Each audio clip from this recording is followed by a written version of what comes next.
Welcome to Gather and Restore in the workshop with Claire. We're so glad you are here. Today we are slowing down and talking about restoration, not just with furniture, but with people too. We all are being restored, one step at a time. And I am so happy to have EdMarie Mason with us today. And I said Mason because it's a French name, but it's actually Mason. So welcome, EdMarie. I'm so glad you're here. Thank you for having me. I appreciate it. Is this comfortable for you? It is. Do you like this piece of furniture? I do. Where'd this come from? I don't know. You tell me about it. This is my couch. It is yours. It looks a bit different, but Yes. right? It was kind of trash, and Claire restored it. One wax on, wax off at a time. It was a beautiful piece to start with. It was not trash. So She was that's just not sad. true. It was just a little forgotten, worn out. You know? But nothing is too far gone or too broken. All right, EdMarie. So tell me, in this season of your life, I know you are wearing many hats. You are a wife, a mom, you homeschool your children, 2 children. Do. Yes. And then you are a realtor and a leader in the Women's Council, Williamson County Women's Council. Is that correct? Austin Network. Austin Network. And a nurse. And a nurse. A little bit. Yes. Woo, so tell me, in this season of your life, what's really driving you right now? Like, what is your heart beating for? Man, well, I honestly don't think that I've ever been in a busier season of my life. And that being said, I think I'm just driven by just a strong desire to remain faithful, even when I'm stretched super thin or overwhelmed. And just knowing that I'm providing for my family and helping the community and being part of a team, those are really my drivers. Yeah, well, it's a lot. Do you find yourself experiencing, like I have, maybe you have had a cease and desist from the Lord, as Rebecca put it, where restoration is actually also something that you experience, as most of us do? I think so. I stopped nursing in 2021, and that was actually a really hard time for me because it was a tough decision to walk away from nursing. And I realized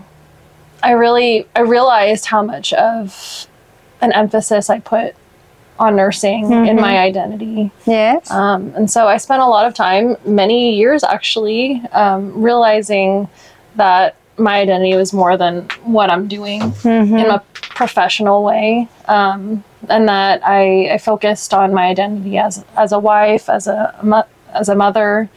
And then I found real estate, and I think what I realized is that my identity is not necessarily in the profession, but in what I'm doing. And that's helping, whether it was in nursing or in real estate. Right. It's more something that flows out of you rather than what you're doing. And I kind of relate to that. For the longest time, I thought, I was a pilot whenever I was younger. And so I thought that was my identity, when I worked in a room and people would ask me what I do, and I was like, I'm a pilot. I felt like suddenly, whoa, people would look at me and I would gain respect. But it's not something that I did with my whole heart, or should I say, it was not something where I felt like God was delighting himself through me, and so I feel like I could be cleaning toilets, or I've been cleaning houses, and actually having so much more joy from just doing that, because at that moment I was in the center of God's will, if that makes sense. And so I think that that's why I'm relating to you, in the sense that our profession is not our identity, Right. but we make it. We make it because, you know, the first thing we ask is, what do you do? You know, or someone said something one time, oh, she was a great surgeon, or she was this. Well, she's still that, you know.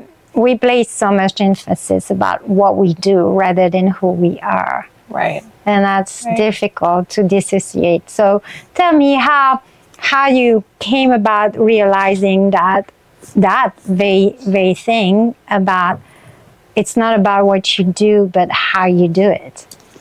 Right. Well, I mean, I think probably many people think of restoration as bringing something back to exactly what it was before. Yes. Right? But I realized that, you know, I'm not doing exactly what I was doing before. Right. I'm not who I was before, but restored to something, you know, sometimes even better or just different and stronger in a way. Yes. So for me, that was restoration in my identity and just learning that it's, you know, it's not going to be the same, and it's always changing. Yes. But it's, restoration is continuous. It is continuous. Everything is changing. When you look at the season, they're changing. You know, something living is not staying where it was. The past no longer is. And then we only have the present. The future is not. But everything changed all the time. I think for me, what I struggle the most, and you know, like I said before, we go through a season where we have it all. So I'm like, oh, I have it all.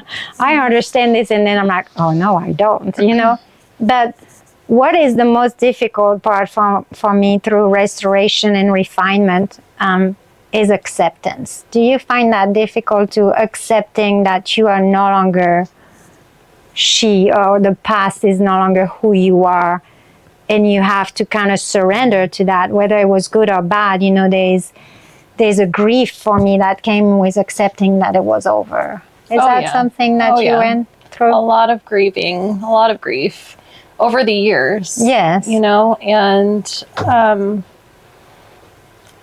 I think for me, I struggle to accept change, and that happening in my life definitely was a lesson in learning to accept change. Yes. And lots of changes. Yes. So, well, I don't think I know one person that likes change. And I read a book that said, if someone tells you they like change, then they are a liar and a psychopath. I think so. Yeah, because I don't think many people like change. I don't like it. You know, I learned to adapt. But the first thing is like, no, I don't want to change. I like it the way it was. Even when it's not good, I still don't want to change for the good, you know, because even when it was not good, at least it was comfortable. That's all I knew how to be. So changing means to me that I had to take a big leap of faith to believe that on the other side, something was going to be better, even though I didn't know it. Right. And that's what faith is for me, you know, and so it's just walking by faith is kind of walking blind, you know, in a sense that you know it's going to be okay because you know who has you, but does he really know what he's doing? You know, I'm telling him all the time, oh, could I do your job better? No, I couldn't, but I struggle with accepting that, you know. I think that's human. Yeah. It's how we were made. I think it is. I don't think it was meant to be this way. Do you think it was meant to be this way from the start? I don't think that was God's plan. He is omnipotent and omnipresent and omniscient, and so he knew it. That's not what I mean. But the plan, we were perfect at first. Oh, right. Yes. So, you know. Far from it now.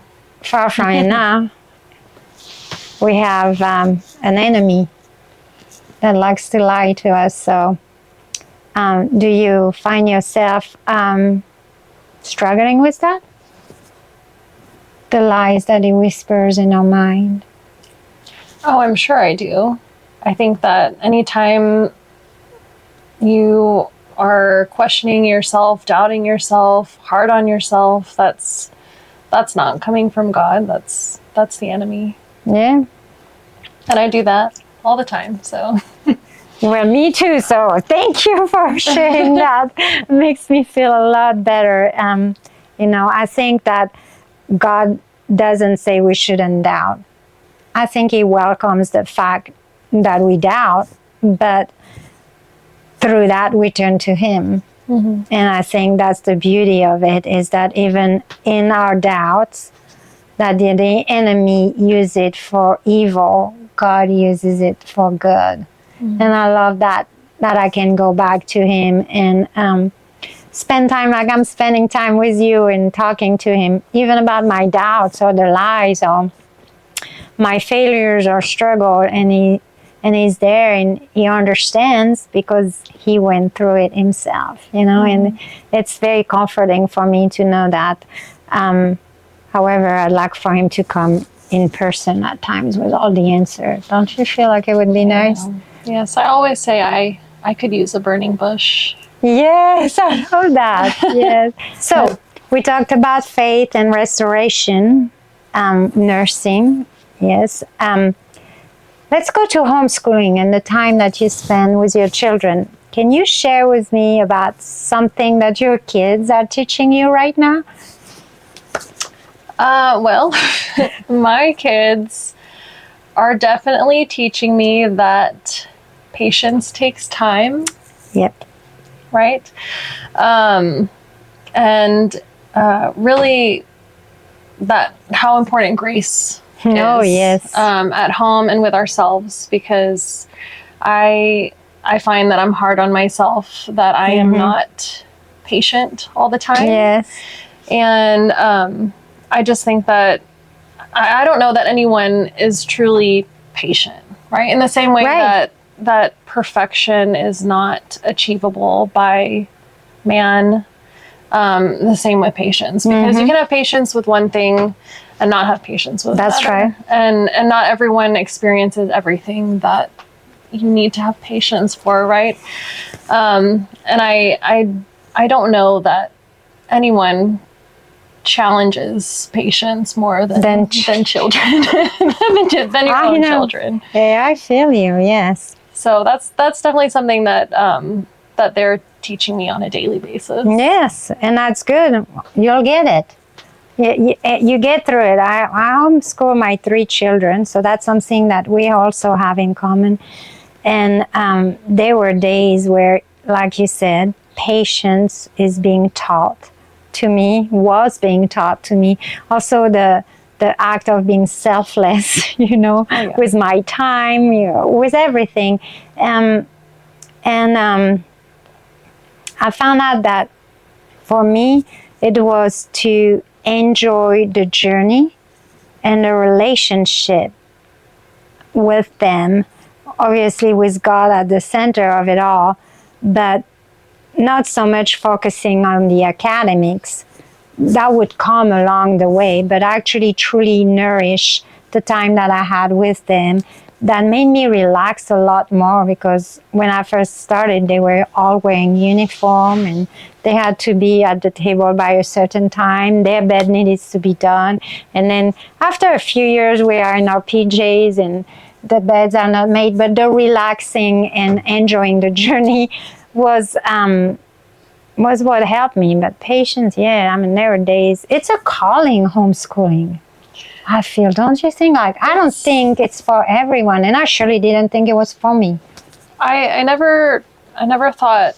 I mean, if you asked me 6 years ago, I would not have thought that I would ever homeschool, and not necessarily because I didn't want to, but just because I always thought that I'd be, nursing full time, and it would just not happen. And I've realized how truly blessed we are to be able to do it, because I know, especially nowadays, and in this climate, in this season of uncertainty in the world, I think there are a lot of people who would love the opportunity to homeschool that can't, because both parents need to work full time, or it's one parent, or whatever it is. So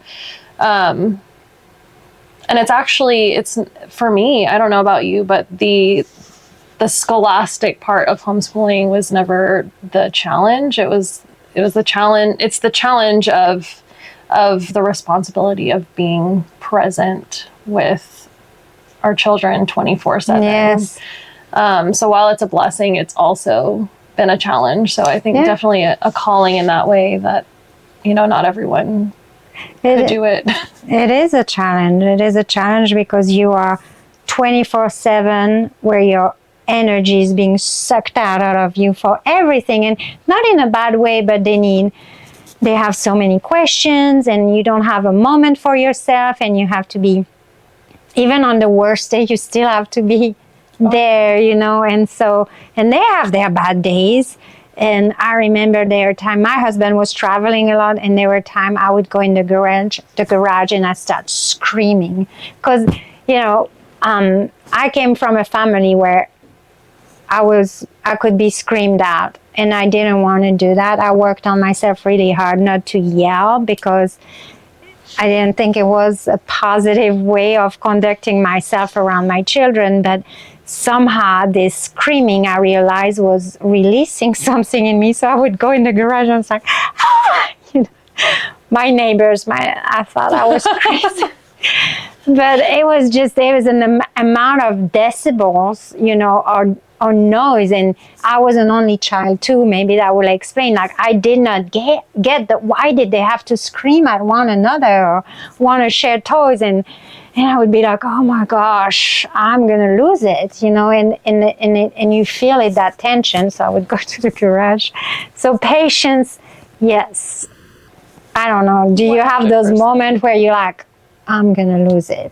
Does it happen to you? Please make me feel better about myself. Yeah, no, I usually just cry though. You cry? Yes. You don't scream. Okay, that's good. Let's go to your new career and switch to real estate there, if you don't mind. Sure. So real estate, yes, it's about home and houses, but it's about people, and I would see some restoration into that. Can you tell us about your work? What drove you to choose real estate? What are you enjoying the most with it? And the aspect, the people, the relational aspect of real estate. How do you see all that? So I guess what really pointed me in the direction of real estate to start was the flexibility, because while it's super busy, yes, at times I can still choose to, work several hours in the night and, in the early morning before my kids get up, and not necessarily have it impact our schedule. But a lot of it too was the desire to still continue to help people in the community. And I think that, real estate and buying and selling homes are really important, big decisions in people's lives. And I feel really grateful to be able to help in those moments and offer clarity and assurance, and help guide them during that time. That's nice. I like that. So for the people that are watching and might be in need of a real estate agent, who is your perfect client? Tell us. My perfect client. I just think my perfect client would be someone who is willing to put their trust in me to guide them, and someone who needs an advocate in the real estate arena. So, EdMarie, you are the event coordinator for the Austin Women's Council. Do you think that's a leadership position, correct? Oh, yes. Would you please tell us what has that taught you about maybe connection, women, and leadership? Any of those? So I think I should start by saying that I joined the Women's Council when I was just very new to real estate. And I would encourage that anyone new in any field gets involved in a leadership position, because you don't necessarily need to be super experienced to be in leadership. I think leadership has taught me that it's really about willingness. and working hard, not necessarily being the best at it right away. Right. And through this leadership, I have made so much connection with other women in this community, and even on a state and national level. Women's Council specifically is a large network of women who really communicates well with each other, and we're always in constant connection with each other. And I think that just in relation to networking in real estate is really important. So when life feels overwhelming, what grounds you? I think that rest grounds me. I find grounding in rest for sure. I don't always feel grounded, and I don't know that anyone else does. And if they do, I envy that. But yeah, no kidding. I think that we're just always recalibrating, and rest is a completely necessary way to come back down, and especially in real estate, because real estate can go from 0 to 100 like that. And I just have to always be mindful of when it's time for me to take a break or ask for help or pause. Take a moment to be still. It's hard in this busy world just to be still and slow down. Yes, I think people feel guilty. I mean, I feel guilty when I rest, because then it just, I think we've been conditioned to feel like we're being lazy. Yeah. But it's so necessary. It to is. just do nothing sometimes.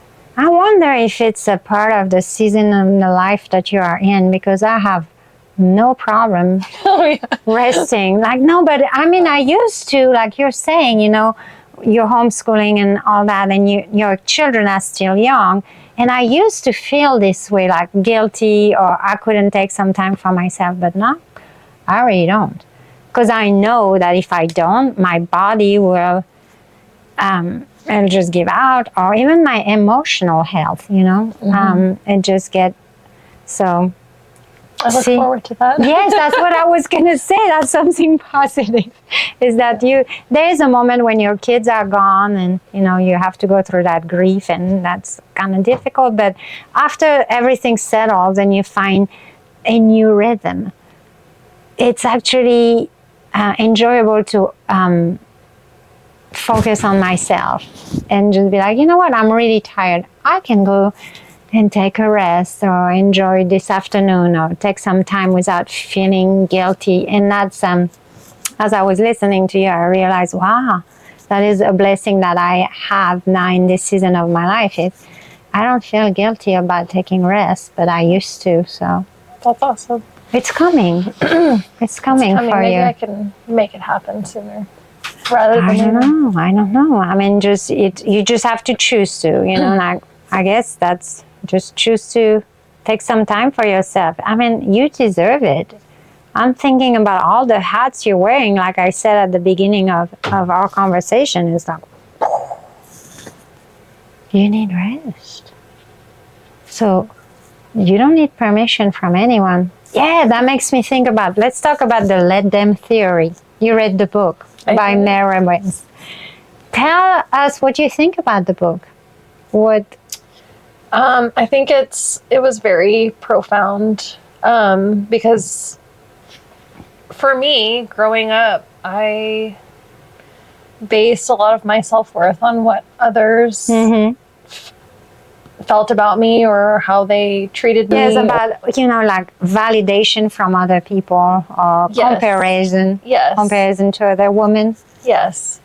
And I also found that, you know, so much of my stress is stemming from how I think others will feel about this that I'm doing, or how I think that they're going to react if I say this or do that. Right. So I read it very recently, so I haven't had a whole lot of time yet to really implement that. Right. But I think that it's going to be really freeing to be able to say, you know what, they can think that and they can do that, and it doesn't have to affect me. Right. And it's so true. It's like, it's something that I think we all know. Right. But to be able to hear that from somebody, I think is very helpful. Yes.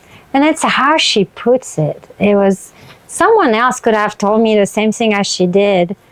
It was not as impactful, and maybe it was just because of the time that I was in as well, where I needed a good kick in the butt. And I love the way she writes, but it's like, just let them and let me. I can choose, is it going to affect me or not? Am I going to let it ruin my day, or am I going to carry it on, or I'm just going to be like, hey, there's no amount of words I can tell that person to change their mind. I'm going to waste my time to try to convince them, to explain my position, or why they think what they think about me.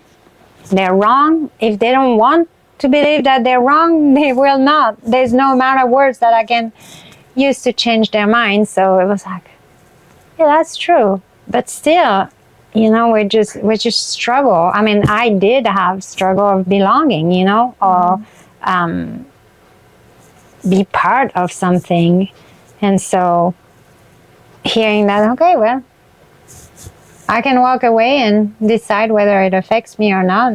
That's true. We have that freedom, yet we stay in the prison, the jail of wanting to make it work, fix it, that maybe if I did something else, maybe if I said something else, or maybe there would be a different outcome. We have no power over that. Right. Right? Right. And I think it's going to be a process.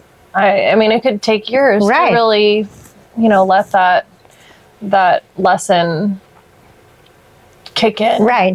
Sink in, because yes, we know it, but we may need to hear it. Good news. We're not just completely broken or lost.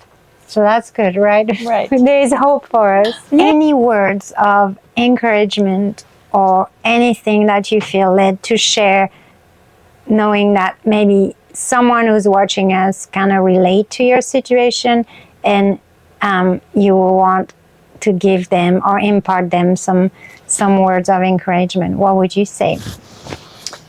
Yeah, I think just being reminded during this whole podcast that, we may need to restore our identities at certain points in our life. That's a good one. If we lose faith in others and ourselves and anything, that can also be restored. And we are also not alone. I think that everyone has community with somewhere. And if you find that, it's really important to hold on to that and cherish that, and know that you can be restored over and over again. Well, thank you for that. I really like that. It goes in line with what I'm going to say. So thank you for taking the time to be here in the workshop with us today and letting us sit on your beautiful couch. It's very comfortable, but I appreciate you taking the time. And EdMarie, thank you so very much. Thank you. I appreciate you having me. It was fun. And for you guys, thank you for listening and watching us. I hope you are remembering that you are never too far gone. Nothing is ever too broken, too worn out to be restored. So don't stay stuck. Just know that there is hope, and reach out to someone. You are never alone. In the meantime, keep believing, keep creating, and keep restoring. Until next time, I say goodbye. Bye. Bye.